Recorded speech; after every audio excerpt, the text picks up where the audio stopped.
Are you wanting to get around the Gold Coast through more affordable options?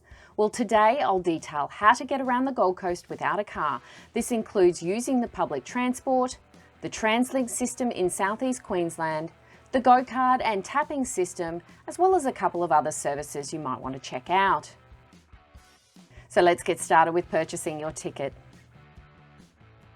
The public transport options in South East Queensland are through the Translink Network.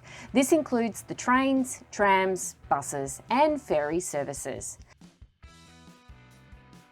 that can take you from the Gold Coast through Brisbane and up to the Sunshine Coast. Any Translink public transportation can be used with the GoCard, which ends up working out about 30% cheaper than a single paper ticket. There are also options for the smart ticketing and using a contactless credit and debit card, but this is only suitable for an adult fare and it's not available at every station in the network. But the popular tourist ones, you should have no problems. If you'd like to get a GoCard, you can do this either online with a credit card or at your local retailer like 7-Elevens or news agencies displaying the GoCard sign. You can find the retailer locations through the Translink website. Or you can get an adult GoCard ticket from some of these big fare machines. Or you can use them to top up and check your balance. The GoCard holds your money and the balance is displayed every time you tap on and off. Please make sure you keep an eye on your balance and top up when needed, either online, participating retailers, manned through train stations, or the ticket machines. You can also set an automatic top-up online.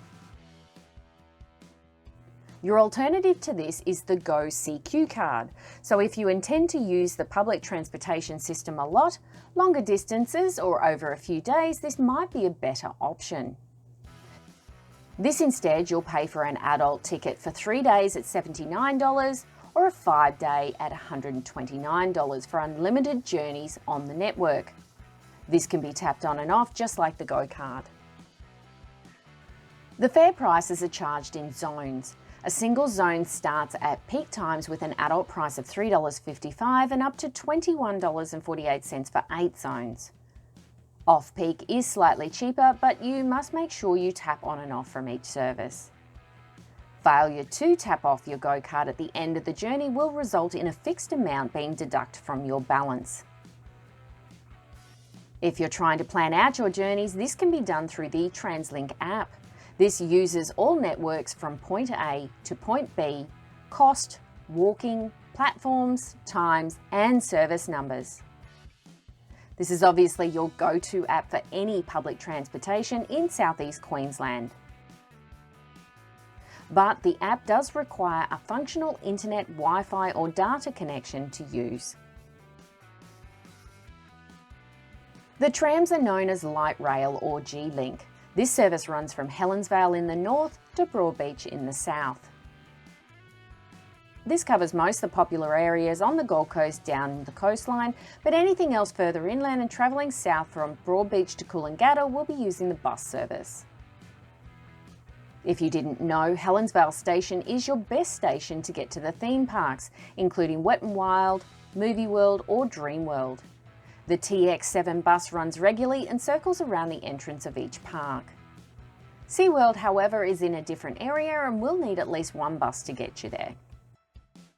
Make sure you tap on when entering or leaving the public transport. I have been met with ticket guards who will check when you're on the service. For the trams, these tapping machines are located on the station platforms and you'll see a big tick show up when it's activated and displays your balance for the GoCard. To open the door, press the button where the handle should be and it lights up. Although if somebody has already pressed it from the inside, it could already be illuminated. Apart from that, the tram service is very comfortable and a smooth way to ride. During peak times, it runs every 7.5 to 10 minutes, every 15 minutes on off-peak, and every 30 minutes from midnight to 5 a.m. They are air-conditioned and have plenty of handrails to hold on to, which you might need if all the seats are taken. This will happen more between areas like Southport and Broadbeach, especially at peak times. There's even a TV on board telling you where you are, which station you're at, and how long to get to where you're going. I find this very easy to navigate around, especially if you're not familiar with the area. As mentioned before, don't forget to tap off at the other end unless you want to be charged a high amount. In the end, this would definitely be my first option for getting around on the Gold Coast.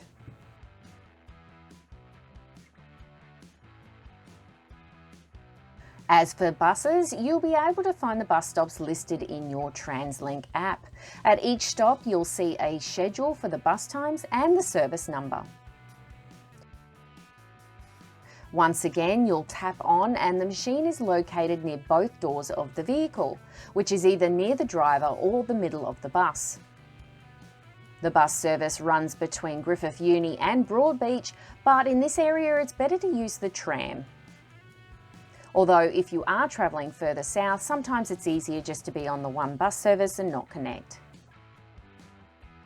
Apart from that, you can ride all the way down on the Gold Coast bus to Coolangatta. These run every 10 to 15 minutes, but since they're travelling through traffic, there might be hold-ups during peak times. When you want to stop, there are buttons placed around the vehicle, so make sure you press this just before your stop. Once stopped, the driver will open the doors and you'll need to tap off to exit the bus.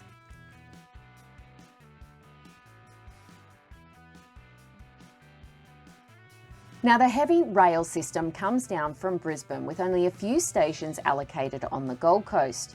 This includes Ormeo, Coomera, Helensvale, Nerang, Robina and Varsity Lakes. Tapping on for the train or on the platform through the smart ticketing machines, these look the same throughout South East Queensland. For safety, please stand behind the yellow line until the train comes to a complete stop.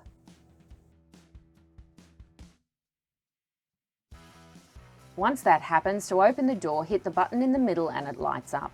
Although if someone is wanting to get out, then they may have already hit the button and it's already illuminated.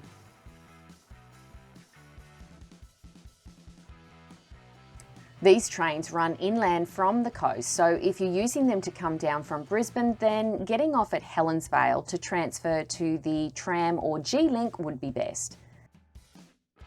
However, if it's more convenient for you to get off at any of the other stops, then you'll have a connecting bus service to get you closer to the coastal areas.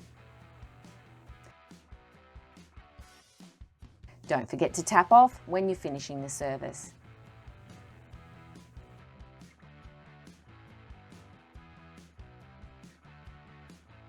Apart from the public transport systems, there are a couple of other services to get you around the Gold Coast without a car.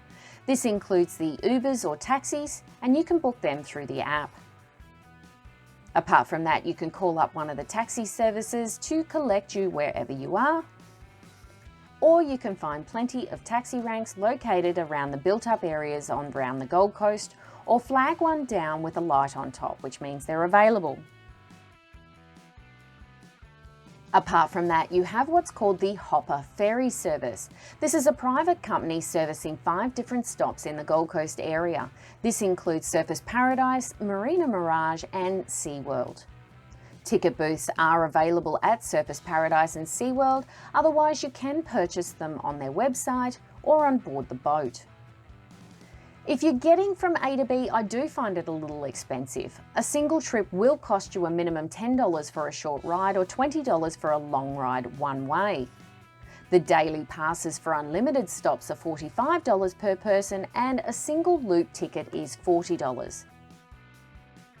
Their service runs every hour, so waiting around for one could be a little time consuming. In the end, if you're looking for a nice ferry ride around the Gold Coast waters, then it could be a good option. Although there are other choices for a sunset river cruise with food, or the aqueduct ride. These both cost the same amount as your Hopa daily tickets, along with commentary and information about the area. Now that you've worked out how to get around, you might want to research what to do when you're visiting. So please click here and check out my video on the best things to do on the Gold Coast. Thanks for watching this week's edition, and I will see you for the next one.